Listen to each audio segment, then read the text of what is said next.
Halo semuanya, kami dari kelompok 6 akan membahas mengenai kepemimpinan pendidikan. Sebelumnya perkenalkan anggota kelompok kami terlebih dahulu. 1. Anissa, 2. Davin, 3. Marcella, 4. Marsa, 5. Naswa. Kepemimpinan pendidikan merupakan kemampuan untuk menggerakkan pelaksanaan pendidikan, sehingga tujuan pendidikan yang telah ditetapkan dapat tercapai secara efektif dan efisien. Kepemimpinan pendidikan sangat berkaitan dengan upaya menciptakan lingkungan belajar yang kondusif, mendorong inovasi pendidikan, serta meningkatkan mutu pendidikan. Peran pemimpin pendidikan meliputi 1. Visi dan misi, merumuskan dan mengkomunikasikan tujuan sekolah. 2. Pengembangan kurikulum, mengembangkan kurikulum yang relevan dan berkualitas. 3. Pengelolaan sumber daya, mengelola sumber daya manusia dan material secara efektif. 4. Lingkungan belajar positif, menciptakan lingkungan yang aman dan inklusif. 5. Pengembangan profesional, mendukung pelatihan dan pengembangan guru. 6. Keterlibatan komunitas, membangun hubungan baik dengan orang tua dan masyarakat. 7. Pengambilan keputusan, membuat keputusan strategis berdasarkan analisis data. 8. Inovasi dan perubahan, mendorong penggunaan metode dan teknologi baru. 9. Mentoring, memberikan bimbingan kepada guru dan staf. 10. Evaluasi dan akuntabilitas, melakukan evaluasi program dan memastikan akuntabilitas. Unsur-unsur kepemimpinan. 1. Pemimpin adalah individu yang memimpin, mempengaruhi, dan mengarahkan kelompok untuk mencapai tujuan bersama. 2. Pengikut adalah individu atau kelompok yang dipimpin oleh pemimpin dan yang berperan aktif dalam mencapai tujuan bersama. 3.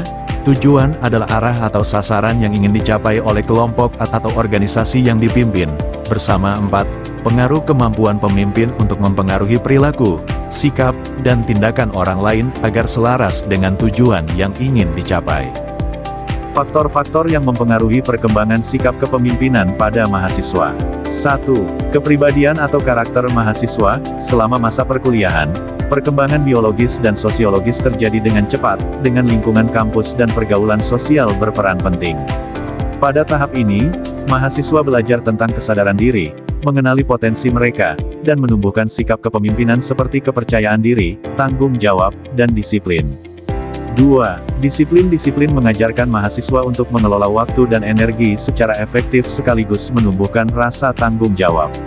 3. Tanggung jawab, menanamkan rasa tanggung jawab pada mahasiswa sejak masa kuliah, seperti mengelola kebutuhan mereka sendiri, membantu membentuk kemampuan kepemimpinan yang kuat dan efektif. 4. Kejujuran, pemimpin yang jujur menumbuhkan kepercayaan di antara pengikutnya, penting bagi mahasiswa untuk belajar berbicara jujur. 5. Kepercayaan diri ini tumbuh ketika mahasiswa menyadari potensi mereka dan mendapatkan pengakuan atas usaha mereka. 6. Simpati dan empati, pemimpin yang baik memprioritaskan kesejahteraan orang lain selain kepentingan mereka sendiri. 7. Sikap berani, kepemimpinan juga membutuhkan keberanian untuk mengutarakan pendapat, bahkan ketika pendapat tersebut berbeda dengan pendapat orang lain. Selain faktor internal, lingkungan sekitar sangat berperan dalam membentuk sikap kepemimpinan mahasiswa.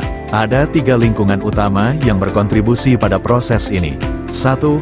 Lingkungan keluarga, mahasiswa sering meniru perilaku orang tua. 2. Di kampus, mahasiswa belajar bekerja sama, menyelesaikan konflik, dan menghargai keberagaman. 3. Lingkungan komunitas, mahasiswa menyerap nilai-nilai sosial dan budaya dari interaksi mereka di luar rumah.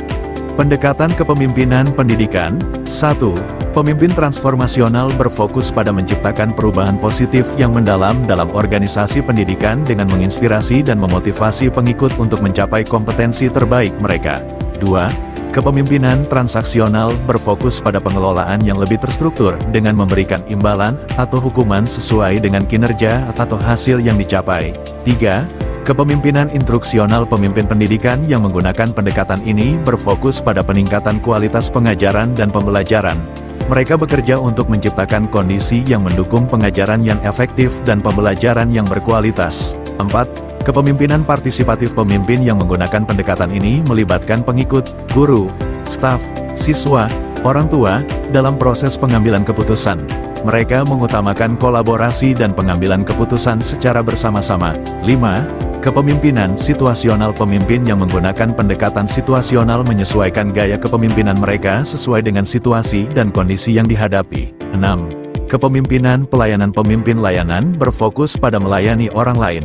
Tantangan kepemimpinan dalam pendidikan. 1.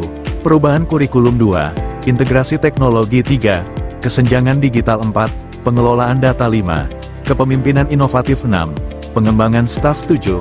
Tanggung jawab organisasi. 8. Keterbatasan sumber daya. 9. Perubahan kebijakan. 10. Pengembangan karakter. Kompetensi yang diperlukan mahasiswa dalam kepemimpinan pendidikan.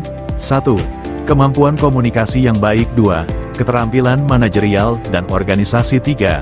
Keterampilan dalam menginspirasi orang lain. 4. Keterampilan dalam memotivasi orang lain. Kepemimpinan pendidikan adalah kemampuan mengarahkan pendidikan agar efektif dan efisien. Pemimpin berperan menciptakan lingkungan belajar yang baik, mendorong inovasi, dan melibatkan komunitas. Mahasiswa perlu membangun sikap dan kompetensi kepemimpinan untuk menghadapi tantangan pendidikan masa kini.